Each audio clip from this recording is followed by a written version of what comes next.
नमस्कार, आप देख रहे हैं प्रदेश का नंबर 1 और सबसे भरोसेमंद news channel India news Haryana. मैं हूं आपके साथ शुभेंदु सिंह। कोरोना के केस कम होते ही पाबंदियां हटाने की मांग जोर पकड़ने लगी है। पिछले कई दिनों से स्कूल खोलने की मांग भी उठ रही है, लिहाजा 1 फरवरी से 10वीं से 12वीं तक के स्कूल खोल दिए गए। लेकिन निजी स्कूल संचालक पहली से 9वीं तक के स्कूल खोलने की मांग कर रहे हैं और स्कूल संचालकों ने सोमवार से स्कूल खोलने की चेतावनी भी दी है। लेकिन सरकार का कहना है कि जैसे जैसे संक्रमण से राहत मिलेगी, स्कूल खोलने पर फैसला लिया जाएगा। फतेहाबाद और सिरसा के ब्रतिया की तस्वीर अब आपको दिखाते हैं। फतेहाबाद के गांव ढाणी सांचला और ढाणी भोजराज में स्कूल खोलने की मांग को लेकर ग्रामीणों का धरना जारी है। जल्द से जल्द स्कूल खोलने की मांग की जा रही है। तो वहीं रतिया में कुछ संगठनों ने स्कूल खुलवाने के लिए अभियान भी बाकायदा चलाया है और इसी को लेकर के ग्राम पंचायत में प्रस्ताव डालकर गांव के लोगों के हस्ताक्षर करवाकर स्कूलों को खुलवाने की बात कही जा रही है। वहीं आपको बताएं कि अगर स्कूल में बच्चों को पढ़ाने के लिए टीचर नहीं भेजेंगी तो वो अपने स्तर पर चंदा इकट्ठा कर स्कूल में बच्चों को पढ़ाएंगे। ये भी बात इस बीच सामने आ रही है। 2 तस्वीरें अब आपको दिखा रहे हैं। फतेहाबाद और रतिया की ये 2 तस्वीरें हैं जहां पर आप स्कूल खोलने की मांग लगातार की जा रही है और प्राइवेट स्कूल एसोसिएशन लगातार इस बात को लेकर के सरकार के ऊपर दबाव बनाने की कोशिश कर रहे हैं और इसको लेकर लगातार मांग जो है वो सरकार तक पहुंचाई जा रही है। लेकिन सवाल कई हैं। सवाल ये कि अभी छोटे बच्चों के लिए सुरक्षा का कवच तैयार नहीं हुआ है। ऐसे में वैक्सीन का जो सुरक्षा कवच है वो छोटे बच्चों को अभी नहीं लग पाया है। तो ऐसे में क्या छोटे बच्चों को, नौनिहालों को अगर स्कूलों के अंदर हम भेजते हैं तो क्या बड़ा संकट, बड़ा खतरा उनके लिए बनता हुआ नजर नहीं आएगा।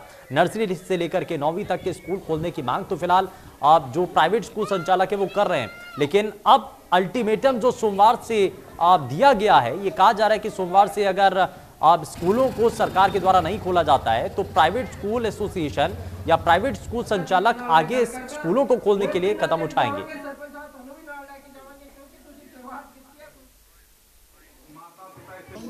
हमारे स्कूल पहले बंद थे। ये जो पंचायत है, सरकार है, इन सरकार ने बंद करवा दिए थे। पंचायत की वजह से खुले हैं, वरना हमारी पढ़ाई बंद हो गई थी। हमारे गांव रतनगढ़ की ग्राम सभा की मीटिंग हुई। उन्होंने सभी गांव वासियों ने ये फैसला किया कि घर बैठे बच्चे बहुत गलत शिक्षा ग्रहण कर रहे हैं, इसलिए उनको स्कूल भेजने का फैसला किया है।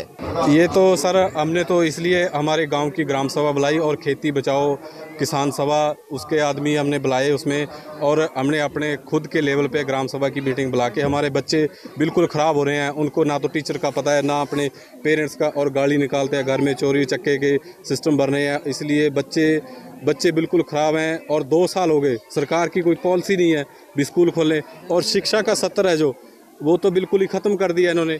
और शिक्षा ना मिले और नौकरी ना मांगे, इसीलिए गवर्नमेंट इसकी तरफ कोई ध्यान नहीं दे रही। इसलिए हम ग्राम सभा की मीटिंग बुला के, और गांव में अगर गवर्नमेंट कहती है ना कि हमारे टीचर नहीं पढ़ाएंगे तो हम अपने गांव से चंदा इकट्ठा करके हम खुद अपने गांव के टीचर अवेलेबल करवाएंगे।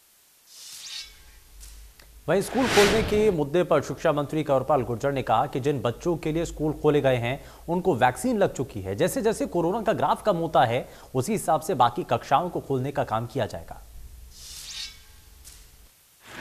तो हमने पहले निर्णय लिया, उन बच्चों को सारों को वैक्सीन लग चुकी है जो स्कूल हमने खोले 10वीं 11वीं 12वीं। और अगर ये ठीक से चलता रहता है और अगर कोरोना इस प्रकार से घटता है तो निश्चित तौर से जल्दी हम छोटे बच्चों के बारे में तो स्टेप बाय स्टेप खोलेंगे, 6ठी से लेके 9वीं तक और उसके बाद 1ली से 5वीं तक।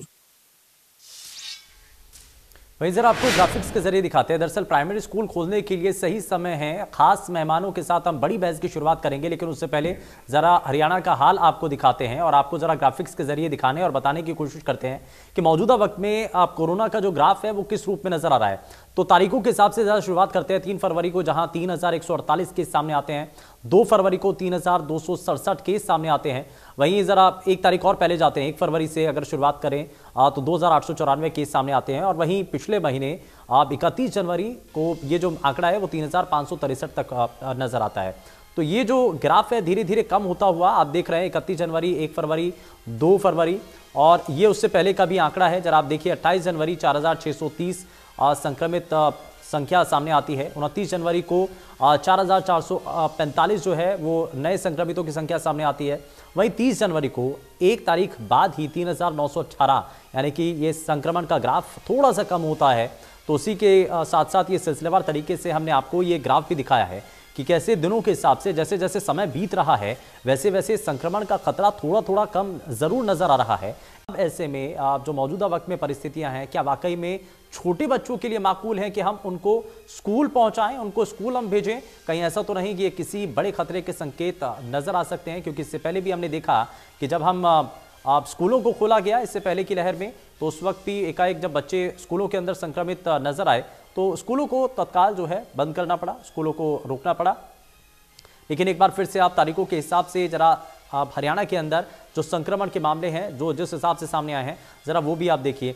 तो 31 जनवरी 3563 मामले, 1 फरवरी 2894 लगभग मामले सामने आते हैं। और इसी के साथ साथ जैसे जैसे दिन आगे बढ़ते चले जाते हैं तो वैसे वैसे जो ग्राफ है वो थोड़ा सा झुकता है, नीचे की तरफ आता है। नर्सरी से 9वीं तक स्कूल खोलने की निजी स्कूल संचालक मांग कर रहे हैं और बाकायदा इसके लिए अल्टीमेटम तक दिया गया है। 7 फरवरी से स्कूल खोलने की चेतावनी है और ये मांग जो निजी स्कूल संचालक है उनकी तरफ से रखी जा रही है। अभी 10वीं से लेकर के 12वीं के लिए स्कूल खुले हैं और 1 फरवरी से ही ऑफलाइन क्लास शुरू हुई है। लेकिन अब यहां पर निजी स्कूल संचालक ये चाहते हैं कि जो छोटे छोटे बच्चे हैं नर्सरी से लेकर के 9वीं तक उनको भी शुरू कर देना चाहिए। दरअसल इसमें सरकार का ये कहना है कि अभी तक जिन बच्चों को वैक्सीन लग चुकी है उनको हम स्कूलों में दाखिल कर रहे हैं। 15 से लेकर के 18 साल उम्र के जो बच्चे हैं उनको वैक्सीनेशन की प्रक्रिया के साथ जोड़ा गया है। बहुत सारे बच्चे ऐसे हैं जिनको वैक्सीन लग चुकी है और इसीलिए उनको स्कूल भेजना ये किसी भी लिहाज से खतरा फिलहाल नजर नहीं आता है, तो इसलिए उनके लिए भी स्कूल शुरू किए गए हैं। लेकिन अब जो निजी स्कूल संचालक हैं वो ये मांग कर रहे हैं कि 10वीं 11वीं 12वीं की बजाय आप छोटे बच्चों के लिए भी स्कूलों को एक बार फिर से सुचारू कर दें ताकि जो छोटे बच्चे भी हैं वो भी पढ़ाई कर सकें। लेकिन बड़ा सवाल यहाँ पर यह भी है कि क्या मौजूदा वक्त में जो संक्रमण का खतरा है या आप कह लीजिए कि अभी जो सुरक्षा कवच जो बड़े बच्चों को लग चुका है, टीका लग चुका है, क्या वो सुरक्षा कवच छोटे बच्चों को जब तक लग नहीं जाता क्या उनको तब तक स्कूल में बुलाना या उनके लिए स्कूल शुरू कर देना क्या ये बड़े खतरे के संकेत तो नहीं है? जरा इन्हीं सभी चीजों को हम समझेंगे।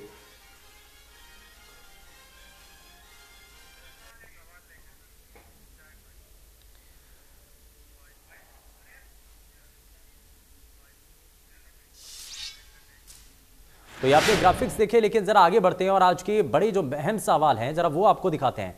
स्कूल खोलने की चेतावनी के बीच क्या तैयारियां हैं जरा वो भी समझने की कोशिश होगी और सवाल ये अपने आप में बड़ा है।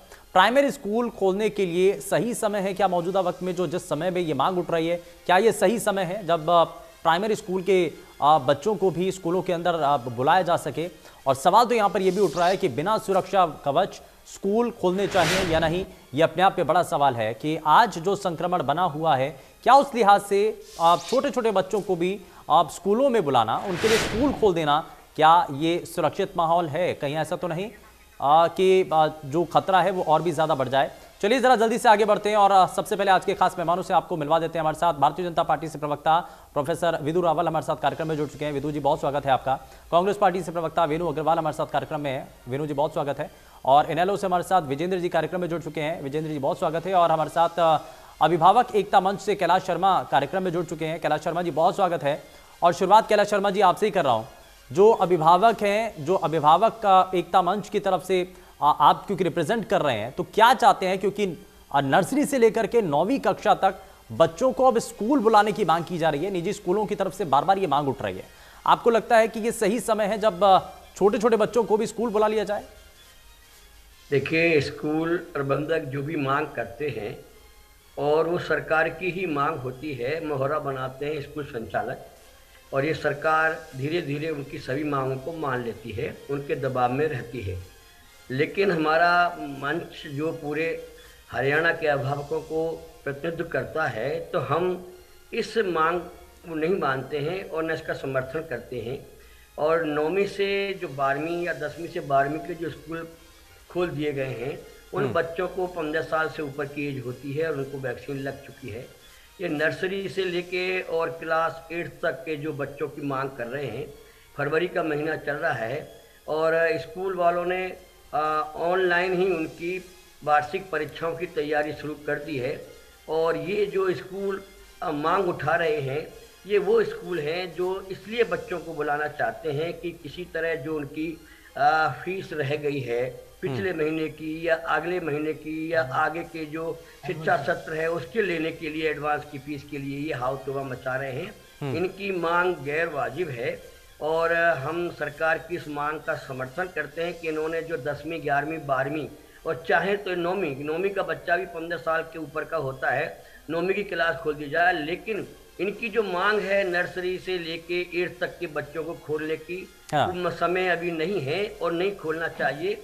लेकिन हमें लगता है कि सरकार जरूर इनके दबाव में रहती है और ये मांग भी इनकी मान लेगी, लेकिन हम इसका विरोध करते हैं। ठीक है, सरकार के ऊपर दबाव कितना है जरा ये भी समझ लेते हैं। विदु रावल साहब हमारे साथ भारतीय जनता पार्टी से प्रवक्ता कार्यक्रम में।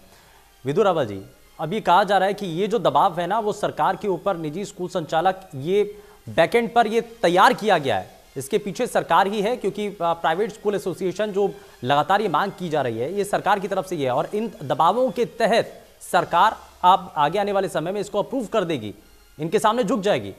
कैसा ही है और कितना बड़ा एक खतरा हो सकता है? मैं बताना चाहता हूं, मैं खुद एक अभिभावक हूं और मुझे खेद है कि मुझे बहुत डिबेट्स में कई बार कैलाश जी जो अभिभावक मंच के कुछ हैं करता धरता है उनके साथ उनकी वाहियात बातें सुननी पड़ती है और मैं ये वाहियात शब्द जो है बड़े खेद के साथ इस्तेमाल कर रहा हूं। ये किस प्रकार की काल्पनिक कहानियां बनाते हैं, मनोरंजक कहानियां बनाते हैं। इनको किसने बता दिया कि सरकार के ऊपर दबाव है? उल्टा सरकार तो रेजिस्ट कर रही है, सरकार तो लड़ाई लड़ रही है। कुछ लोगों ने ऐसा भी कहा कि जी अगर स्कूल नहीं खोले गए तो हम जबरदस्ती खोल देंगे। सरकार ने क्या कहा, हम किसी प्रकार की भी अगर लॉ एंड ऑर्डर की सिचुएशन पैदा करेंगे उस पर कार्रवाई करेंगे। मैं एक ऐसी डिबेट में भी रहा हूं जिसमें एक स्कूल के एसोसिएशन के प्रधान ऐसा कह रहे थे, तो एक बार उस डिबेट को देखेंगे। लेकिन मैं हैरान हूं कि केवल सरकार को बदनाम करने के लिए ये किस प्रकार से इन मंचों का दुरुपयोग करते हैं। कैलाश जी जैसे लोग अपनी काल्पनिक कहानियां बनाते हैं, इसके पीछे सब्सटेंस क्या है इनका? ये इनके रात को सपने में कुछ आ गया, उसको आकर ये नेशनल टीवी पर बोल रहे हैं। किस प्रकार से, क्या सरकार पंचिंग बैग है जो ऐसे वाहियात लोगों की वाहियात बातों का हम इस प्रकार से बात करें? मैं बड़े आदर पूर्वक कह रहा हूं क्योंकि ये अभिभावक मंच के साथ है, ये अभिभावकों के साथ डिसर्विस कर रहे हैं। मैं पूरे आंकड़ों के साथ यहां पर बैठा हूं और मैं ये बताने वाला था अगले समय में कि क्या इसका मॉडुलस ऑपरेंडी रहता है, क्या इसका हमने एल्गोरिदम बनाया हुआ है, कौन सी पैनल ऑफ एक्सपर्ट्स बताते हैं। लेकिन मैं इसलिए आमतौर पर ये कैलाश जी जैसे लोग बच जाते हैं क्योंकि ये खुद को गैर राजनीतिक बताते हैं और उसके बाद आकर कुछ भी सरकार को बोल देते हैं, dam if you do, dam if you don't. यानी आप कुछ भी करते तो आपको केवल सरकार की आलोचना करनी है। मैं इनमें आड़े हाथ लेता हूं। अच्छा ठीक है रावत साहब, ठीक है, इनकी बात जवाब देने लायक नहीं है। हाँ। ये किस आधार पर सरकार पर आरोप लगा रहे हैं? ये विपक्ष का काम क्यों कर रहे हैं? विपक्ष क्या इतना लाचार हो चुका है कि उन्हें कैलाश जी जैसे लोगों के पीछे छुप कर अपनी बात रखनी है? इनकी बात में क्या लॉजिक लगता है? इनको रात को सपना आया क्या कि किसी ने सरकार पर दबाव बना दिया? सरकार तो लड़ाई लड़ रही है और सरकार का एक एल्गोरिदम है। अब मैं शिवेंदु जी आपका जो मूल सवाल है उस पर आता हूं। हाँ। मैं मूल सवाल आपका ये है भाई, हमने पहल की, हरियाणा ने पहल की सबसे पहले 10वीं 11वीं और 12वीं के बच्चों को, लेकिन हमने कोविड एप्रोप्रिएट बिहेवियर की बात की। साथ साथ हमने कहा कि कोविड प्रोटोकॉल्स का पालन करना पड़ेगा। हर रोज जो है बच्चों का टेम्परेचर चेक कर स्कूल के अंदर जाने का उनको अनुमति मिलेगी। इसके साथ साथ हमने मॉनिटरिंग की कि क्या उसका कोई अनुकूल प्रभाव, कोई प्रतिकूल प्रभाव तो नहीं पड़ रहा है। और मैं आज कुछ डाटा लेकर आपके पास आया था। खेद की बात है कि मुझे इतनी बेकार बात का जवाब देना पड़ा। पहले मैं डाटा लेकर आया था और मैं ये बताना चाहता हूं कि सरकार का कोई बहुत जल्दी स्कूल खोलने का इरादा नहीं है। इनकी जो आशंका मिसप्लेस्ड है। अगर वो आशंका इंटेंट ठीक था तो भारतीय जनता पार्टी के एक बार मुझे पूरा करने, भारतीय जनता पार्टी के पार्टी से मेरा एक सवाल है। मैं एक करके सर, एक करके बात पूरी करने दिया जी, मुझे मेरी बात पूरी करने दिया जाए। मैं बताता हूं जो 10वीं से लेकर 12वीं, मेरी आवाज आ रही है आपको? हाँ सर, मैं आता हूं सर, आपसे भी रिएक्शन लूंगा। आता हूं सर, एक मिनट, एक करके। हाँ जी, जो हमने 10वीं से लेकर 12वीं के जो स्कूल्स को खोला है उनको भी उसकी भी अटेंडेंस का रिकॉर्ड मेरे पास है। डिस्ट्रिक्ट वाइज अटेंडेंस है और जो ओवरऑल अटेंडेंस आ रही है उसमें 24% ओवरऑल अटेंडेंस आ रही है। यानी 24% बच्चे ही आ रहे हैं। तो हमारे पास कोई कारण नहीं है, अभिभावक भी तैयार नहीं है। बच्चों को अपने इस रिस्की एनवायरनमेंट में भेजने पर। मैं खुद एक अभिभावक हूँ, मैं भी अपने बच्चों को रिस्क नहीं करना चाहता, लेकिन who is to decide it? Shivendu जी, महत्वपूर्ण सवाल ये है कि इसको डिसाइड कौन करेगा? एक मिनट, कैलाश जी आता हूँ, कैलाश जी एक मिनट, हाँ एक एक करके। हाँ, इसको डिसाइड कैलाश जी नहीं करेंगे। इसको डिसाइड कोई प्राइवेट स्कूल की कोई एसोसिएशन नहीं करेगी।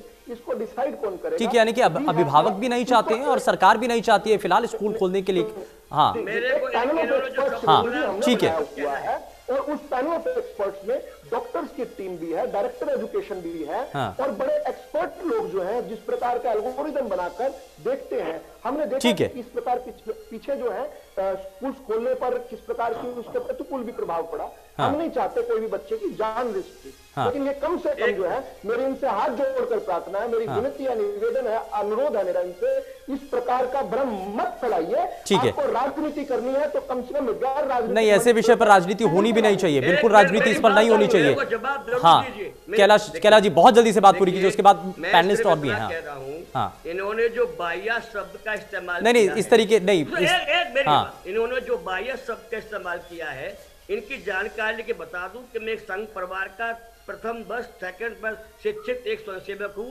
70 साल की मेरी उम्र है और जब ये पैदा नहीं हुए होंगे तब से मैं संघ परिवार नहीं। ठीक है सर, पर्सनल कमेंट बिल्कुल भी नहीं होनी चाहिए, ये तो मैं स्पष्ट कर रहा हूँ पहले। बहुत गलत बात है, बाह्य शब्द को इस्तेमाल को नहीं करना चाहिए। पता नहीं भाजपा ने ऐसे लोगों को क्यों भर्ती नहीं ठीक है सर, पर्सनल कमेंट बिल्कुल भी नहीं, और इस तरीके के शब्दों का इस्तेमाल भी नहीं होना चाहिए। ठीक है, बिल्कुल साफ और स्पष्ट है इस पर, बिल्कुल। कैलाश शर्मा जी, विदु जी एक मिनट सर, एक मिनट। हाँ ठीक है, एक मिनट क्यों झुकती है? हाँ नहीं ठीक है सर, ठीक है। मैं बिल्कुल यहाँ पर मैं इस बात को पहले ही स्पष्ट कर रहा हूँ कि शब्दों की मर्यादा में एक दूसरे को पर्सनल कमेंट बिल्कुल भी ना करें। हाँ, क्या सरकार कैसे झुकती है? हाँ, अभी इन्होंने कहा था जो गैर मान्यता प्राप्त 1083 स्कूल है उनको हर हालत में बंद कराएंगे, मान्यता नहीं देंगे और उनको ये बच्चे दाखिल नहीं करेंगे। मैंने चैनल पे कई बार कहा है कि सरकार झुकेगी, ये इन्हीं की मांग है और उनको एक साल की जवाब देना चाहता हूं शिवेंदु जी। ठीक है ठीक है, मैं बहुत छोटा सा एक जवाब देना चाहता हूं। ठीक है सर, ठीक है। कैलाश शर्मा जी आपने पॉइंट रखा है, और भी पैनलिस्ट है सर। विदु जी जरा जल्दी से जवाब दीजिए, बाकी पैनलिस्ट के पास आता हूं। एक मिनट जरा, कैलाश शर्मा जी ठीक है, अभी ये खत्म, यही सर डिबेट अभी यही खत्म नहीं हो रही है, और भी समय है, बाकी पैनलिस्ट भी है, वो भी इंतजार कर रहे हैं। विदु जी जल्दी से बात पूरी कीजिए, जल्दी से जवाब दीजिए। बाकी 1338 वो स्कूल हैं जिनका वो जिक्र कर रहे हैं, और कैलाश जी को अपडेट कर दूं कि आज सुबह उन सभी 1338 स्कूल्स के पास नोटिस जा चुका है कि आप फर्दर एडमिशन नहीं करेंगे। कृपया अपडेट रख कीजिए, कृपया अपडेट रख कीजिए। एक भी एडमिशन करने से मना कर दिया उनको। आप फिर कर रहे हैं, अभी भी कर रहे हैं एडमिशन। आज की डिबेट नहीं है, लेकिन मैं फिर भी आपको अपडेट कर रहा हूँ। आप देखिए, आप थोड़ा स्टडी करके आए। मैं अभी भी उस डिबेट से उठ कर आया हूँ। 1338 स्कूल है वो, और वो अगर मानक पूरा नहीं करते तो इस साल हमने उनको अस्थायी मान्यता नहीं दे रहे हैं। ठीक है सर, ठीक है। आप ये कह रहे हैं कि आप एक मंच पे जिम्मेदार व्यक्ति हैं, ठीक है, जिम्मेदारी से बात कीजिए। ठीक है, मैं अब थोड़ा सा आगे बढ़ता हूं। मैं वेणु अग्रवाल जी को जरा मैं कार्यक्रम में जोड़ रहा हूं। ठीक है, एक मिनट। वेणु अग्रवाल जी, अब ये जो मांग की जा रही है, जो प्राइवेट स्कूल एसोसिएशन या प्राइवेट स्कूल संचालक जो मांग कर रहे हैं, ये कितना सही आपको मांग नजर आती है? सरकार तो स्टैंड क्लियर करके रखी हुई है, और यहाँ पर भारतीय जनता पार्टी के प्रवक्ता भी कह रहे हैं कि हम किसी तरीके के दबाव में नहीं है और ना ही ऐसा होने देंगे। जी, मेरी आवाज पहुंच रही है आपको? बिल्कुल बिल्कुल जी। देखिए, सबसे पहले तो आज बहुत खेद हुआ आदरणीय प्रोफेसर विधु रावल जी का जो ये लहजा था बात करने का, जो ये तरीका था बात करने का, ये बिल्कुल अशोभनीय था। कैलाश जी जिन्होंने बताया कि उनकी 70 वर्ष की उम्र है, ये मुझे नहीं पता था, लेकिन अगर वो एक बुजुर्ग ना होते हुए एक हमारी तरह या आपकी तरह विधु जी होते तो भी इस तरह की बात आपको एटलीस्ट सत्ता में होते हुए नहीं करनी चाहिए, क्योंकि जितने हम्बल होंगे उतना ही आपके लिए अच्छा रहेगा। लेकिन शायद आपका नेतृत्व आपको वो ह्यूमिलिटी नहीं सिखाता है। ये इमरजेंसी देश पर थोपने वाले लोग हमें हम्बलनेस सिखा रहे हैं। आप बात सुनिए, जो गलती थी वो गलती है, वो आपको मान लेनी चाहिए। जिस तरह का तरीका आपने अपनाया, आपसे तो सीखना नहीं है, कांग्रेस से नहीं सीखना हमें। कांग्रेस सत्ता में किस प्रकार के आप कुकर्म कर चुके हैं, नहीं आप पॉइंट पर आते तो बेहतर होता। अच्छा ठीक है, विधु रावल जी सुनिए ना, ठीक है, नहीं एक एक करके सर, एक एक करके। विधु रावल जी सुनिए ना, सुनिए, ठीक है, आप कांग्रेस से मत सीखिए ना, कोई जरूरत भी नहीं। ठीक है, एक मिनट विधु रावल जी, ठीक है ना सर, पॉइंट तो रखने दीजिए, एक बार पहले सुन तो लीजिए, उसके बाद। हाँ, वेणु अग्रवाल जी आप कहें तो मैं आई, क्योंकि बहुत जोर से इनको झटका लगा कि इस तरह की बात उनके सामने रखी गई। विधु जी अब आप मेरी बात सुनिए। देखिए, पहले तो यह सरकार, हम आपको शुरू से ही कहते आए हैं कि बहुत ही मौकाजीवी, बहुत ही इवेंट जीवी सरकार है। और अभी शुभेंदु जी जो आपने बताया आंकड़ों की बात की, आंकड़े कम आ रहे हैं। देखिए, आंकड़े तो हम पिछले 2 साल से देख रहे हैं, कोरोना के आंकड़े तो इलेक्शंस पर डिपेंड होते हैं। इलेक्शंस आते हैं, आंकड़े कम हो जाते हैं, इलेक्शंस चले जाएंगे, जब ये हार जाएंगे तो मुंह छुपाने के लिए इनको कुछ तो करना है, उस वक्त ये आंकड़े बढ़ा देंगे ताकि जनता का ख्याल केवल कोरोना की तरफ चला जाए। सबसे पहले तो साफ और स्पष्ट बात यह है। ठीक है। दूसरी बात, अब स्कूल की बात, अब खतरनाक बात कही है, स्कूल की बात करते हैं। खतरनाक जी आप सुनिए, सुनने का मतलब भी रखिए आप। कितनी खतरनाक बात है। स्कूल की बात करते हैं तो जब से भाजपा सरकार आई है तो आज जो हमारा देश है, जो हमारा प्रदेश है, तो इधर कुआं है उधर खाई है। अगर वो स्कूल खोलते हैं तो अभिभावक और बच्चे मुसीबत में, अगर वो स्कूल नहीं खोलते हैं तो किस तरह की पीढ़ी हमारे सामने आ रही है, किस तरह के बच्चे हमारे सामने उत्पन्न होंगे, वो आपको भी पता है, हमें भी पता है। लेकिन सरकार ने क्या जिम्मेदारी निभाई, आप वो बताइए कि पिछले 2 साल से कोरोना हमारे पूरे विश्व में है, हमारे देश में है, तो आपने क्या अभी तक सरकार ने जिम्मेदारी निभाई कि आप बहुत गारंटी से कह सकें कि हाँ जी, बच्चों की पढ़ाई का नुकसान नहीं होना चाहिए और हम स्कूल खोल रहे हैं। ठीक है। और हमारी वो सब तैयारियां हैं जिससे कि बच्चों को कोई, यानी कि आपका ये कहना है कि तैयारी के साथ स्कूल खुलने चाहिए, बिना तैयारी के स्कूलों को नहीं खोलना चाहिए। अगर स्कूल नहीं खुलेंगे तो बच्चे कैसे, हमारे एक अच्छा परिपक्व नेशन कैसे बनेगा, किस तरह से हमारे अच्छे बच्चे सामने आएंगे। लेकिन अगर इन हालातों में ये स्कूल खोल देते हैं तो हमारी जान, हमारे बच्चों की जान हमें ज्यादा प्यारी। ठीक है, ठीक है। मैं जरा विजेंद्र जी आपके पास आऊं, लेकिन उससे पहले जरा राम अवतार शर्मा जी को जरा जोड़ रहा हूं, उसके बाद मैं विदु जी आपसे जवाब लूंगा। ठीक है विनु जी, एक मिनट जरा। राम अवतार शर्मा जी, अब बड़ा सवाल तो सर यहाँ पर यह है कि जो प्राइवेट स्कूल एसोसिएशन है, लगातार संचालक ये मांग कर रहे हैं कि स्कूलों को खोल देना चाहिए। आपको नहीं लगता कि छोटे बच्चों की जान के ऊपर खतरा बन जाएगा, या फिर आपको लगता है कि उनकी पढ़ाई बहुत हद तक प्रभावित हो रही है? शुभेंदु जी, आज सेंटर की सरकार ने यह कहा है कि हमारी तरफ से हरी झंडी है, स्टेट स्कूल खोल सकते हैं। पहली बात तो मैं आपसे एक बताना चाहूंगा। दूसरी बात यह है कि हरियाणा प्रदेश में सब कुछ खुला है। हरियाणा प्रदेश में शराब की दुकानें खुली है। हरियाणा प्रदेश में सड़कों पे आवागमन आप देखिए, मार्केट में आप भीड़ देखिए, अब बच्चा सुरक्षित है। अगर बच्चा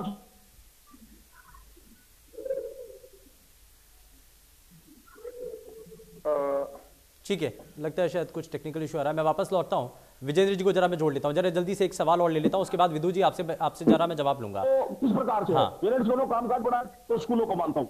स्कूल में बच्चा आता है, 5 घंटे डिसिप्लिन में रहता है, WHO के गाइडलाइन, सारी गाइडलाइन की पालना करते हैं। और हमने सरकार से आग्रह किया कि आप कंडीशनल स्कूल खोले। जब पूरे भारत में स्कूल खुल चुके हैं, महाराष्ट्र में कोरोना का पीक पे था, महाराष्ट्र जैसे स्टेट में स्कूल खोल दिए, आप किसी भी स्टेट में 12-13 स्टेटों में स्कूल खोल दिए। तो हमारा सरकार से आग्रह, इस हमदर्दिता को छोड़कर और इन स्कूलों को खोलकर, माननीय मुख्यमंत्री जी का जो नारा है, पढ़ेगा हरियाणा तो बढ़ेगा हरियाणा, उस नारे की सार्थकता तभी सिद्ध होगी जब इन स्कूलों को खोला। अच्छा राम अवतार जी, ये तो बता दीजिए, अल्टीमेटम दिया गया आपके द्वारा, आप अल्टीमेटम दे रहे हैं सरकार को, आप ये कह रहे हैं कि सरकार अगर अपनी तरफ से स्कूल खोलने का ऐलान कर देती है तो ठीक है, नहीं तो हम स्कूलों को खोल देंगे, इसी पर आप हैं? यही आपका स्टैंड है? शुभेंदु जी, पूरे हरियाणा प्रदेश में हमने 1 महीने से मुहिम चला रखी है। हम हरियाणा प्रदेश के सभी विधायकों से मिले हैं, हम सभी ग्राम पंचायत हमारे पास आगे कहते हैं स्कूल खोल लो, हम बच्चों की फीस देते हैं और हम आपके साथ है। अभिभावक संगठन हमारे साथ है, अभिभावक हमारे साथ है, और बच्चा सरकार के विश्वास पे हमारे स्कूलों में नहीं आता। नहीं तो एक चीज तो बताइए ना सर, जब नियम नहीं कहते हैं, जब सरकार, आप तो यानी कि ये है कि सरकार जो आदेश दे रही है, जो सरकार कह रही है, आप उसको मानने से इनकार कर रहे हैं? सरकार ये कह रही है कि अभी स्कूलों को नहीं खोलना चाहिए, आप कह रहे हैं कि हम तो खोलेंगे। पिछले कोरोना काल में सभी स्कूल बंद थे और सरकार के नियमों का पालन भी हमने किया था। अब जब सब कुछ खुल चुका है तो हम सरकार से आग्रह कर रहे हैं। हम 1 महीने से मुहिम हमारी एसोसिएशन ने चला रखी है, हम प्रदेश के 90 से 90 विधायकों से बात कर चुके हैं, हम उपायुक्त के माध्यम से। 7 तारीख से बता दीजिए, मैं जरा जल्दी से आपसे समझना चाह रहा हूं, 7 तारीख से आप क्या स्कूल खोलने जा रहे हैं? अगर सरकार की तरफ से कुछ भी अगर ये कहा नहीं जाता कि हम स्कूलों को खोल रहे हैं, तो आप खुद अपनी तरफ से स्कूल खोल देंगे? हम सरकार से आग्रह कर रहे हैं कि ये संवेदनशील मुद्दा है और हमारे ऊपर पेरेंट्स का दबाव है, हमारे ऊपर पंचायतों का दबाव है। हम सरकार से फिर भी आज भी आग्रह कर रहे हैं। हमने हमारा 7 तारीख से आप स्कूल खोलेंगे कि नहीं खोलेंगे? आप सरकार जो कह रही है, आप उसको मानेंगे कि नहीं मानेंगे? हम अपने प्राइवेट स्कूल एसोसिएशन पेरेंट्स के साथ मिलकर, पंचायतों के साथ मिलकर इन स्कूलों को खोलने का काम 7 तारीख से सरकार की से उम्मीद कर रहे हैं कि सरकार इस को समझते हुए और स्कूलों को खोलने का काम करे। तो प्राइवेट स्कूल वेलफेयर एसोसिएशन पूरे हरियाणा प्रदेश में नर्सरी क्लास से और 12वीं तक के काम। ठीक है, मैं जरा जवाब लूं, लेकिन उससे पहले जरा विजेंद्र जी को जोड़ लेता हूं। विजेंद्र जी, अब इसमें आईएनएलडी का पक्ष क्या है? आईएनएलडी क्या चाहती है इसमें? स्कूलों को अभी खोलना ठीक है, आप 9वीं से जो छोटी क्लासेस के बच्चे हैं, क्या उनको स्कूल बुलाना ये किसी बड़े खतरे का संकेत है या बुला लेना चाहिए? तो भूंदू जी, स्पष्ट रूप से पहले तो मैं आपकी बात का जवाब देता हूँ कि स्कूल खोलने से बच्चों के ऊपर कोई खतरे वाली बात नहीं है, इस तरह की कोई बात नहीं। मैं डायरेक्टली मैं आपको जवाब देता हूँ। दूसरी बात, मैं कैलाश जी की बात की निंदा भी करता हूँ कि कैलाश जी ने ये कहा है, वो बुजुर्ग आदमी है, सम्मान के साथ में उनके वक्तव्य की निंदा करता हूँ कि स्कूल केवल फीस के लिए स्कूल खोलने का दबाव बनाए हुए। स्कूल बहुत बड़ा सामाजिक कार्य करते हैं, पूरा हिंदुस्तान इसको सुन रहा है। इस तरह की बातें कैलाश जी को नहीं बोलनी चाहिए। बहुत ही अपमानजनक शब्द उन्होंने प्रयोग किया। एक सामाजिक कार्य करते, सरकार का बहुत बड़ा सहयोग स्कूल करते, कितनी बड़ी पॉपुलेशन को शिक्षित करने का काम करते हैं। क्या वो सिर्फ पैसे के लिए करते हैं? स्कूल संचालक पढ़े लिखे हैं, साधन संपन्न है, वो कोई दूसरा कार्य भी कर सकते हैं, ऐसी कोई बात नहीं है अगर समाज को यही लगता है तो। लेकिन समाज को कितना बड़ा योगदान ये स्कूल दे रहे हैं, इस बात की मैं बहुत निंदा करता हूं कि जो इन्होंने ये कहा कि केवल फीस के लिए सरकार पर स्कूल खोलने का प्राइवेट स्कूल दबाव बना रही है, बहुत गलत बात इन्होंने कही है। और मैं समझता हूं इनको इस बात को फील भी करना चाहिए आपके चैनल के माध्यम से, क्योंकि बहुत लोग आपके चैनल को देखने वाले हैं, बहुत लोग दर्शक हैं। दूसरी बात, स्कूल क्यों खोल देने चाहिए? देखिए सुरेंद्र जी, मैं कहना चाहूंगा कि बच्चा घर पर रहता है, वो घर पर नहीं रहता है, वो गलियों में भी घूमता है, बाजार में भी जाता है, अपने रिश्तेदार के भी जाता है, रिलेटिव के भी जाता है। बल्कि स्कूल तो और ज्यादा सुरक्षित है, क्योंकि वहां एक तो गाइडलाइन का 100% पालन होगा। दूसरी बात, वहां पर जो है अध्यापकों की निगरानी में रहेंगे और एक जगह पर रहेंगे। इसके बाद अगली बात मैं कहना चाहूंगा, देखिए आपने पहले भी सुना होगा, 16 जनवरी को वर्ल्ड बैंक के डायरेक्टर एजुकेशन ने यह बात कही थी कि बच्चों को घर पर बिठाने से बल्कि ज्यादा खतरा बना रहता है स्कूल खोलने में, और बच्चों को स्कूल जाने से इसमें संक्रमण की किसी प्रकार की कोई उसमें ये गुंजाइश नहीं होती है। इसके अलावा ICMR जो हमारी मेडिकल रिसर्च काउंसिल है, उसने भी स्पष्ट शब्दों में ये बात कही थी। 13 जनवरी का इनका स्टेटमेंट है, इनकी रिपोर्ट आप उठा करके देख लीजिए। उन्होंने कहा कि स्कूल खोलने और संक्रमण का कोई आपस में लेना देना नहीं है, स्कूल खोले जा सकते हैं, इससे इसके ऊपर किसी प्रकार का कोई प्रभाव नहीं पड़ेगा। तीसरी बात, नेक्स्ट नोट करते रहना और नोट करते रहो, बाद में बता देना। तीसरी बात मैं बताता हूँ, आप कहते हैं कि ऑनलाइन एजुकेशन करवा दीजिए। देखिए सुरेंद्र जी, ग्रामीण क्षेत्र में केवल मात्र 10 से 15% लोग जो हैं उनके पास इंटरनेट की सुविधा है, और केवल शहरों में भी 40 से 45% के पास ही इंटरनेट की सुविधा है। बहुत बड़ी चुनौती है। बिल्कुल। एक रिपोर्ट मैंने पढ़ी है, उसमें 2.5% लोगों के पास कंप्यूटर की सुविधा है। तो ये ठीक है, क्योंकि ग्रामीण अंचल में जो छोटे छोटे बच्चे हैं उनकी ऑनलाइन क्लासेस होना, ये संपन्न कराना, ये अपने आप में बड़ी चैलेंजेस हैं। मैं जरा जल्दी से एक रिएक्शन ले लेता हूं, विदु रावल जी को जरा जोड़ रहा हूं। विदु जी, ये इसमें कई सवाल है। ठीक है सर, मैं वापस लौटता हूं मैं, आप अपनी बात रखिएगा उसके बाद, लेकिन जरा जल्दी से जवाब लेता हूं। कई सवाल हो गए हैं, विदु रावल साहब जरा जवाब दीजिए, क्योंकि हाँ देखिए, मैं इस बात से आवेश में था कि बहुत गलत बात कही गई, बहुत गैर जिम्मेदाराना बात कही गई, अपनी तरफ से काल्पनिक बात कही गई, जबकि है उल्टा इसके। हमारा ये दबाव है कि हर प्रकार से ठीक हो। मैं ये नहीं कहना चाहूंगा कि हम इस समय किसी स्कूल की फेवर कर रहे हैं या अभिभावकों की कर रहे हैं। अभिभावक तो चाहते हैं कि बच्चे जो है स्कूल में जाएं, लेकिन उससे ज्यादा चाहते हैं कि बच्चे सुरक्षित रहें। मैं केवल ये बात कहना चाहता हूं कि हमने एक सिस्टम बनाया हुआ है, हम किसी प्रकार से हवाबाई काम नहीं कर रहे हैं।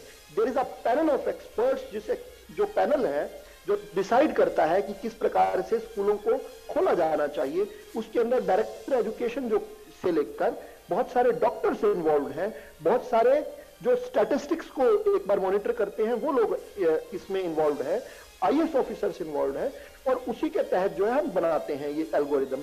इसमें कभी तो अभिभावक मंच वाले लोग अगर नाराज होते हैं तो उन्हें नाराज नहीं होने की आवश्यकता है। स्कूल के जो संचालक है वो इस प्रकार की बात कहे कि हम जबरदस्ती खोल देंगे, अच्छी बात नहीं है। हम सब लॉ अबाइडिंग सिटीजन्स है। हम तो क्या इससे निपटने के लिए सरकार की तैयारी है? बिल्कुल तैयारी है, और मैं तैयारी के ऊपर ही आ रहा था। देखिए, हमने जो ऐसा कहा गया कि 13 प्रदेशों ने खोल दिया, गलत जानकारी है। सबसे पहला स्टेट जो बना पूरे हिंदुस्तान के अंदर, जो पहला स्टेट बना जिसने 1 फरवरी से स्कूल जो है कुछ नियमों को पालन करके खोले थे, वो हरियाणा प्रदेश था। हरियाणा प्रदेश पूरे हिंदुस्तान में पहला राज्य था जिसने 1 फरवरी को 10वीं, 11वीं और 12वीं के बच्चों के लिए, जो कि हम अज्यूम करते हैं कि 15 वर्ष से ज्यादा है, लेकिन ये केवल हवाई नहीं थे, ये भी आप हैरान होंगे इस बात को जानते हो। हमने मॉनिटर किया है, मेरे पास वो आंकड़े हैं। गुरुग्राम में 99% तक बच्चों को पहली डोज लग चुकी है, 15 से लेकर 18 साल, जो टारगेटेड सेक्शन है। महेंद्रगढ़ में 99%, यमुनानगर में 99%, फरीदाबाद में 98%, रेवाड़ी में 98%, और ऐसा करके मैं एक डिस्ट्रिक्ट का बता सकता हूं। और कोई भी ऐसा डिस्ट्रिक्ट नहीं है सिवाय नू मेवात के जहां पर 80% तक बच्चों को ये पहली डोज वैक्सीन की नहीं लगी है। दूसरी, मैं बड़ी जल्दी से पॉइंट आपको बताना चाहता हूं, हमने वहां पर भी स्कूल्स के अंदर भी WHO की जो गाइडलाइन है जिसका जिक्र कर रहे थे रेड्डू साहब, उन्होंने बहुत अच्छी बात कही कि WHO की गाइडलाइंस को फॉलो करना चाहिए, हम उनको फॉलो कर रहे हैं। कोविड अप्रोप्रिएट बिहेवियर वहां पर लागू हो, इसके लिए अलग से औचक निरीक्षण भी हो रहा है। एक नोडल ऑफिसर तैयार किए गए हैं जो वहां पर औचक निरीक्षण भी कर रहे हैं। इसके अलावा कोविड प्रोटोकॉल्स का पालन वहां पर हो रहा है पूरा, वहां पर सोशल डिस्टेंसिंग हो रही है, सुबह आते हुए बच्चों की टेम्परेचर मॉनिटरिंग हो रही है, प्रॉपर सैनिटाइजेशन हो रहा है। और अपनी बात पूरी करने से पहले मैं 2 जो छोटे से जो मैंने लेख पढ़े हैं, एक डॉक्टर पार्थिव सारथी जो कि देश के जाने माने पेडियाट्रिशियन है, उनका जो लेख है द स्टेट्समैन में, बड़ा इंपॉर्टेंट है।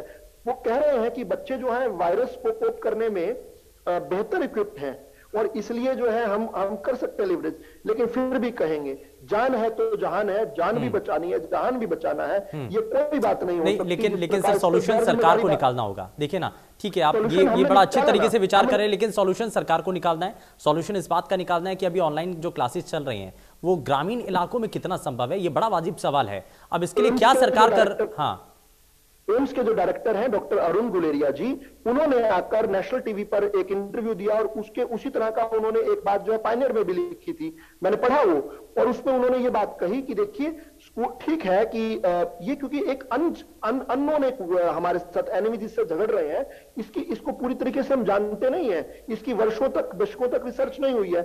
अभी जो नई जो एक वेरिएंट की बात हो रही है, न्यूकोव की बात हो रही है, उसकी मोर्टेलिटी रेट कहते हैं 3 में से 1 व्यक्ति जो है वो मोर्टेलिटी रेट हो सकती है उसकी। इतने मतलब भयंकर बातें भी आ रही हैं, लेकिन साथ साथ जहान भी चलना चाहिए। बच्चों को लोग भी स्कूल, इसमें कोई दो राय नहीं है कि स्कूल एक इंपॉर्टेंट प्लेस है। मुझे जो खेद होता है वो खेद होता है जब कांग्रेस के प्रवक्ता आकर कहते हैं कि जो कोरोना के आंकड़े हैं वो चुनावों के आधार पर होते हैं। तो हिंदुस्तान में ठीक है, बहुत ज्यादा प्रदेशों ने कांग्रेस को दरकिनार कर दिया है, प्रदेशों की जनता ने हटा दिया, लेकिन कुछ प्रदेशों में तो है ना कांग्रेस की सरकार, वहां पर क्या ये मान लिया जाए कि उनके ऊपर भी ये लागू होता है? किस प्रकार का गैर जिम्मेदाराना बात करते हैं। राहुल गांधी आकर सुबह ट्वीट, ठीक है रावत साहब, लेकिन सवाल का जवाब सर, मैं आपसे ये जानना चाह रहा हूं कि ग्रामीण इलाकों में जहां पर इंटरनेट उतना ज्यादा पॉसिबल नहीं है, या मोबाइल फोन उतना ज्यादा अभी तक स्मार्टफोन पॉसिबल नहीं हो पाए हैं, तो वहां पर ऑनलाइन क्लासेस का जो अभी तक प्रचलन चल रहा है, तो वहां पर ग्रामीण इलाकों में बच्चों की पढ़ाई तो यानी कि पूरी तरीके से प्रभावित है। ये निश्चित तौर पर बिल्कुल मानने वाली बात है कि ग्रामीण क्षेत्र, और हरियाणा के अंदर एक बहुत बड़ा ग्रामीण क्षेत्र है, ज्यादातर हरियाणा ग्रामीण रूरल बेस्ड है, तो वहां पर हमने एक नया आयोजन किया। माननीय शिक्षा मंत्री चौधरी कंवरपाल जी ने एक बड़ी पहल करते हुए हरियाणा के ज्यादातर बच्चे जो 10वीं से लेकर 12वीं पहले चरण में, फिर 9वीं से लेकर 9वीं और 10वीं, और फिर उसके बाद 6ठी से लेकर 9वीं तक इन बच्चों को टैबलेट्स देने की बात कही है। अब पूरा हरियाणा इस समय, बड़ी अच्छी बात है कि देश के अंदर गिने चुने राज्य ऐसे हैं जो डिजिटलाइजेशन कर पाए हैं। पूरा हरियाणा जो है इस टाइम डिजिटल इंडिया मिशन के तहत जो है उनके वहां पर डिजिटलाइज किया गया है। हम टैबलेट्स भी गरीब बच्चों को मुफ्त फ्री ऑफ कॉस्ट दे रहे हैं। ये भी हरियाणा सरकार की पहल है, ये उपलब्धियां हैं सारी सरकार की। ठीक है, यानी कि ये टैबलेट देने का काम किया गया। वेणु जी को जरा मैं जोड़ रहा हूं, उसके बाद मैं कैलाश शर्मा जी आपके पास आऊंगा। लेकिन वेणु जी, अभी कहा जा रहा है कि ग्रामीण इलाकों में ताकि बच्चों की पढ़ाई प्रभावित ना हो जब तक संक्रमण का दौर चल रहा है, तो उसके लिए टैबलेट भी दिए गए हैं। आपको नहीं लगता कि सरकार अब अलग अलग रास्ते खोल रही है, कम से कम समाधान के बारे में कुछ सोच रही है? इन रास्तों के जरिए कुछ हल निकला है? सरकार केवल और केवल झूठ बोलकर जनता को बरगला रही है। कुछ सवाल है जो मैं पूछना चाहूंगी। आप, मेरी आवाज पहुंच रही है? बिल्कुल वेणु जी। हाँ जी, देखिए आप ये बताइए, सरकार से सवाल है कि कोरोना टाइम में आज इतना मुश्किल जो समय है जनता के ऊपर, बेरोजगारी की मार है, महंगाई की मार है, शायद इस बात से आप मेरे सहमत होंगे, आप भी होंगे और विदु जी भी होंगे कि बेरोजगारी और महंगाई ने हम लोगों को बहुत बुरी तरह से घेर रखा है। ऐसे समय में जो प्राइवेट स्कूल्स हैं वो स्टूडेंट्स की एनुअल फीस बढ़ा रहे हैं, ट्यूशन फीस बढ़ा रहे हैं, ऑलमोस्ट डबल कर रहे हैं। तो ऐसा क्यों? जबकि जब स्कूल बंद है, आपके पास इलेक्ट्रिसिटी का खर्चा नहीं है, आप टीचर्स को सैलरी आदि दे रहे हैं, तो आप ये सारा बोझ अभिभावकों के ऊपर क्यों डाल रहे हैं कि इस तरह के इतने मुश्किल टाइम में आप जनता की भलाई की ना सोचकर आप, सरकार का इसमें क्या रवैया है स्कूल्स के प्रति, आप ये बताइए। कि अभी पीछे सरकार ने जो स्कूल्स को प्रॉपर्टी टैक्स माफ किया, सरकार कहेगी कि हमने तो स्कूल्स के लिए प्रॉपर्टी टैक्स माफ किया, बहुत अच्छा किया आपने, लेकिन क्या आप केवल अमीरों के बारे में सोचते हैं? उसका फायदा गरीबों को कैसे पास ऑन होगा, हमारे बच्चों को, हमारे अभिभावकों को कैसे पास ऑन होगा? आप ये बताइए कि वहां आपकी क्या पॉलिसी है, वहां आपने हमारी जनता के लिए क्या सोचा है? या आप लोगों की पॉलिसी बन गई है कि अगर सोचना है तो केवल और केवल बड़े उद्योगपतियों के लिए, आपके जो मोदी जी के जो बड़े घराने हैं, अडानी, ठीक है, जरा जवाब ले लेते हैं लोगों के लिए ही रोबोट वाड्रा। ठीक है वेणु जी, जवाब ले लेते हैं, जरा विदु रावल साहब जवाब दीजिए, उसके बाद कैलाश जी आपके पास। जी बिल्कुल बिल्कुल, आपकी दुखती रग पर जब हाथ रख दिया जाए ना, रोबोट वाड्रा नहीं, दुखती रग पर जब आपकी सच्चाई पर हाथ रख दिया जाए तो हरियाणा के हजारों किसानों, आपके पास कहने को कुछ वेणु जी नहीं है। बारी है। आप सच्चाई को फेस नहीं, आप नहीं फेस कर पा रहे हैं। आपका ये मगरमच्छ के आंसू जो आप बहाते हैं। नहीं सर, विदु रावल साहब ठीक है, वेणु जी ठीक है, जरा जवाब ले लेते हैं, रावल साहब। मैं जवाब देता हूं। उससे पहले वो एक उद्योगपति का नाम शायद भूल गए थे, जिन्होंने हरियाणा के हजारों किसानों की जमीन हड़पी हुई है, रोबोट वाड्रा जी, उनका नाम शायद ले भूल गए थे। अब मैं जल्दी से जवाब देता हूँ। किसानों की बात ही ना कीजिए विदु जी, आपने जो किसानों की बात करेंगे, हम बात करेंगे, आप ना बात कीजिए। आपने बेहाल किया हुआ है किसानों को, आपने दशकों तक किस प्रकार से किसान को बेहाल किया है। कैलाश शर्मा जी आता हूं। वेणु जी गलत बात है, ये बीच में बोलना नहीं चाहिए। एक मिनट वेणु जी, ठीक है, एक दीज आर नॉट डिबेट। अच्छा वेणु अग्रवाल जी, विदु रावल साहब सिर्फ मुद्दे पर, सिर्फ पॉइंट पर। वेणु जी एक मिनट सवाल करो। वेणु जी ठीक है ना, ठीक है, एक बार जवाब सुन लेते हैं, ठीक है रावल साहब जवाब दीजिए। देखिए, बड़े अचरज की बात है कि बहुत सारे जो प्रांत हैं कांग्रेस मुक्त हो चुके हैं, लेकिन कुछ प्रांतों में जहां कांग्रेस की सरकारें हैं, रोल मॉडल। भाई साहब, ये हर बार जब मैं बोलने लगता हूं कोई ना कोई बीच में क्यों आ जाता है? मैं भी तो इंतजार करता हूं अपने समय का। जी, तो बहुत जगह हरियाणा पूरे देश के लिए एक मॉडल प्रस्तुत कर रहा है। मैंने आपको बताया अलग अलग मान्यताओं पर हम मॉडल प्रस्तुत कर रहे हैं कि किस प्रकार स्कूल्स को खोला जाए, क्या किस तरीके से खोला जाए। हम मॉडल प्रस्तुत कर रहे हैं कि किस प्रकार डिजिटलाइजेशन किया जाए। हम आपको नहीं, आपकी बेरोजगारी रहेगी, कांग्रेस की बेरोजगारी रहेगी, उसमें हम कुछ नहीं कर सकते। देश की जनता आपको नकार चुकी है। अब मुझसे उत्तर लेने के लिए आपने मुझे अवसर दिया था। आप वेणु जी, आपने मुझसे नहीं, एक मिनट वेणु जी, एक मिनट जरा सुनिए ना, आपने सवाल किया, जरा जवाब सुन लेते हैं। विदु रावल साहब, बड़ा सिंपल सा सवाल है। सवाल उन्होंने ये किया है कि अब कोरोना संक्रमण के दौर में जब लोगों की नौकरियां चली गई, लेकिन फीस बढ़ोतरी फिर भी होती रही है, चाहे वो ट्यूशन फीस के नाम से हो, तमाम दूसरी चीजों के नाम से, और सरकार भी इसमें रियायत देती है, क्यों?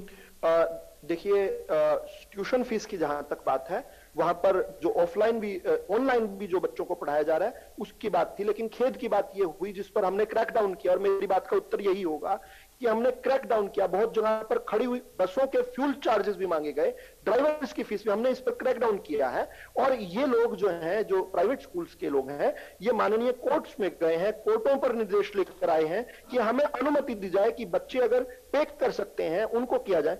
हमने 134A को जिस प्रकार से इकोनॉमिकली वीकर सेक्शन के जो अभिभावक हैं उनके बच्चों को उनको दाखिला नहीं मिला है, उनको दाखिला नहीं मिला है। आपने एक भी दाखिला नहीं किया था रेणु जी, आपको शर्म आनी चाहिए बात कहने के लिए। आपने एक भी दाखिला नहीं किया था। हमने 15,000 बच्चों को दाखिला। नहीं देखिए पॉइंट पर एक मिनट वेणु जी, एक मिनट सुनिए ना, सुनिए एक एक करके इस तरीके से समझ नहीं आएगा। देखिए बड़ा सेंसिटिव इशू है, बच्चों की पढ़ाई को लेकर और उनकी जिंदगी को लेकर के सवाल है, बड़ा वाजिब सा सवाल है और बहुत पॉइंट पे। सर बिल्कुल जल्दी से बात पूरी कीजिए, उसके बाद मैं कैलाश शर्मा जी आपके पास आता हूं।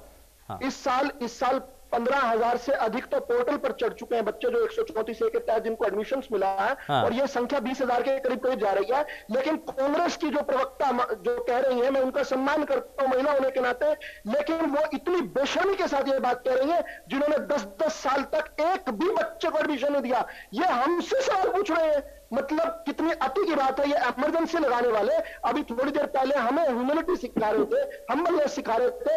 अब हम हजारों बच्चों को एडमिशन दिलवा पा रहे हैं, लड़ झगड़ कर, स्कूल से लड़ झगड़ कर गरीब बच्चों के लिए हम एडमिशन दिलवा पा रहे हैं। और जो 10-10 साल तक बैठे रहे, 28-28 बार माननीय कोर्ट्स ने इनको कहा कि क्यों नहीं करते बच्चों का एडमिशन। ये तो जनता ने, हरियाणा की जनता ने कांग्रेस को सत्ता से बेदखल कर दिया, तब जाकर बच्चों का एडमिशन 134A के तहत होने लगा। ठीक है, मैं जरा कैलाश शर्मा, ठीक है सर, ठीक है, कैलाश शर्मा जी को जोड़ लेता हूं। कैलाश शर्मा जी आप अपनी बात पूरी कीजिए, आप कुछ कहना चाह रहे हैं। देखिए हमारा जो अभिभावक संगठन है पिछले 23 साल से हरियाणा में काम कर रहा है, और आप हर मुद्दे पर जब अभिभावक संगठन से हमको बुलाते हैं तो आप अधिक समय कांग्रेस, बीजेपी, इनेलो इनकी आपस की जो लड़ाई है उसमें समय खर्च कर देता है। मेरा ये विरोध है कि आप हमको कम समय देते हैं, पहली बात। दूसरी बात यह है कि सरकार ने 9 से 12 तक के स्कूल खोल दिए हैं, चुनाव चल रहे हैं, 10 मार्च को रिजल्ट आ जाएगा। उसके बाद CBSE और हरियाणा बोर्ड 10वीं और 12वीं के बोर्ड की तैयारी शुरू कर रहा है, और बड़े बच्चों के लिए स्कूल खोल दिया है। जैसे ही हालत सुधरेंगे तो 8वीं या 7वीं के बच्चों के लिए खोलने के लिए भी वातावरण बनेगा। मैं जो इनेलो के भाई साहब बैठे थे, उन्होंने जो बात कहा, कैलाश जी ने ये फीस वाली बात कह दी, मैं उनकी जानकारी में लाना चाहता हूं कि अभी जितने भी बड़े स्कूल हैं या छोटे स्कूल हैं, उन्होंने एनुअल चार्ज, डेवलपमेंट फंड और सुरक्षा शुल्क और ट्रांसपोर्ट फीस यानी इतने फंड लेने शुरू कर दिए हैं, और जो नहीं दे रहे हैं उनको नोटिस भेजने शुरू कर दिए हैं कि आप हमें पैसा दो वरना हम फाइनल एग्जाम में नहीं बैठे देंगे। और जानकारी के लिए बता दूं कि अगला शिक्षा सत्र अप्रैल 22 से शुरू हो रहा है, लेकिन उसके लिए एडमिशन इन्होंने 5-6 महीने पहले ही कर लिए हैं, और बड़े स्कूल में ने करीब 90 से 1 लाख रुपए ले लिया है एडवांस में। छोटे स्कूलों ने 30 से लेकर 40,000 तक आगामी शिक्षा सत्र के लिए, जबकि पढ़ाई अप्रैल से शुरू हो रही है, एडवांस में 6 महीने की फीस ले ली। इन्होंने वाले भाई साहब से मैं जानना चाहता हूं कि कृपा करके अपने आस पड़ोस के अभिभावकों से पूछें